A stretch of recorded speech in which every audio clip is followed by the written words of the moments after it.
প্রথমটার কথা বলছি, এটা যে সদ্য পলিটিক্যাল কি যেন নাম, অদম সে অবতার হয়ে গেছে, বলছিল না অবতার, সে এখন অবতারের বাণী দিচ্ছে। হ্যাঁ, কি বলেছে যেন, না না না তোমাদের এলাকা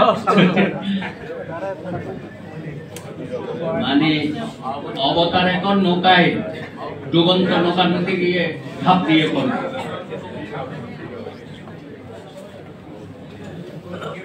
আমি তো ভাবলাম যে কালকে আওয়ামী লীগ নেতা বলেছে নৌকা নাকি এখন পাগলের প্রতীক, পাগলদের প্রতীক হচ্ছে নৌকা। আমরা না পাই, আওয়ামী লীগের লোকজনই বলছে।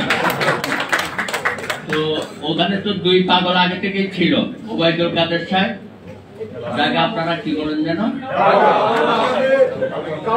আরেকটা হচ্ছে আমাদের রাঙ্গুনিয়া হাসান মাহমুদ।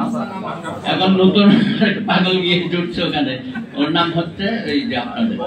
তো তিন পাগলের মেলা হয়ে গেছে এখন আওয়ামী লীগের মধ্যে। কি যে অবস্থা হবে, নেই তো নৌকা নাই, এখন নৌকা নাই, সব ইগল লীগ হয়ে গেছে বা স্বতন্ত্র লীগ। ইগলের একটা, ট্রাকের একটা, মানে শেখ হাসিনার গণতন্ত্র বেঁচে থাকলে আরো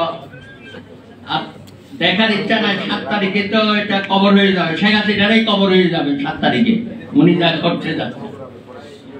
আরেকটা হচ্ছে এই বাংলাদেশে খাদ্য আমদানিতে নাকি আমরা তৃতীয়। কি আশ্চর্য ব্যাপার! দীর্ঘ 15 বছর ধরে আমাদেরকে বোঝানো হলো উন্নয়নের জোয়ারে আমরা বেশি গেছি, খাদ্যে আমরা স্বয়ংসম্পূর্ণ, সবকিছুতে। বিদ্যুৎ কালকেও 5-6 ঘন্টা ছিল না আমাদের ধানমন্ডি এলাকায়, করে 3 এর সাথে হাসিনার অফিসের সাথে আমার বাসা, সেখানে তো বিদ্যুৎ জন্মেলে যাওয়ার কথা না। কালকেও ছিল না সকাল 9টা থেকে, আজকেও দেখে সকাল 9টা থেকে নাই, শীতের সময়। আর বিদ্যুৎ উৎসব করছিল কয়েক কোটি টাকা খরচ করে, হাতির দিলে মনে নাই, সব কিছুতেই উৎসব।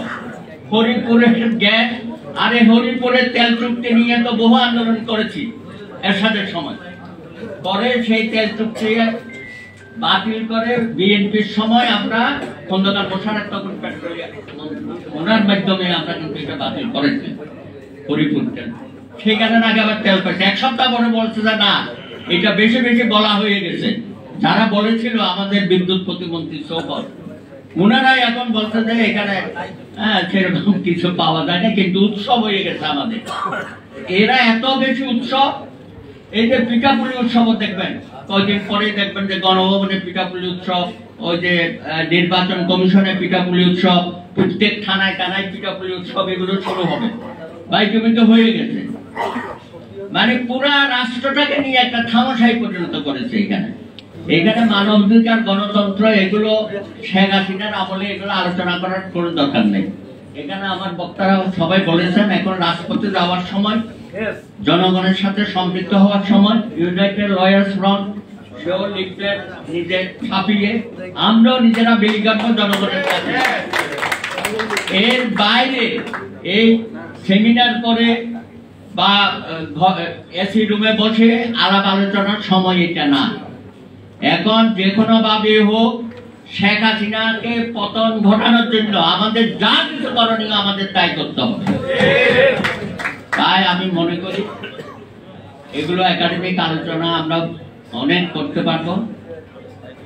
যারা বর্তমান ক্ষমতায় আছে, কিভাবে আছে আপনারাও জানেন। 2008 সনে প্রণব মুখার্জি বলে গেছেন কিভাবে শেখ হাসিনাকে মঈনুদ্দিন ফখরুদ্দিনকে নিয়ে ক্ষমতায় বসিয়েছে। এই যে ক্ষমতায় বসিয়েছে, তারপরে তো সুজাতা সিং এর বিষয়টাও জানেন, পরবর্তী বিষয়টাও জানেন।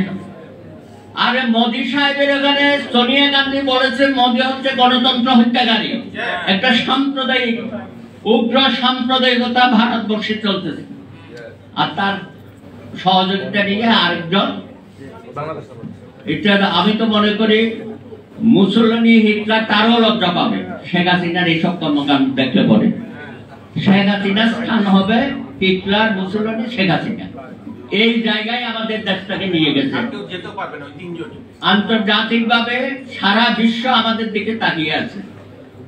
আরে আমরা এখন স্লোগান দিচ্ছি রুশ ভারতের দালালা হুঁশিয়ার সাবধান। মানে দুর্ভাগ্যের বিষয় আর কি 52 বছর পরে যে আওয়ামী লীগ রুশ ভারত কথা বলতো সেই আওয়ামী লীগ এখন রুশ ভারতের দালাল হয়ে গেছে, আমরা তাদের বিরুদ্ধে স্লোগান দিচ্ছি। মানে হাসির ব্যাপার আর কি।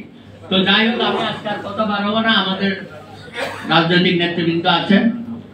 তো কথা হচ্ছে আন্দোলনটাকে আরো বেগবান করতে হবে, জনগণের সাথে সম্পৃক্ততা বাড়াতে হবে এবং যে কোনো ত্যাগ স্বীকারে আমাদেরকে প্রস্তুত থাকতে হবে।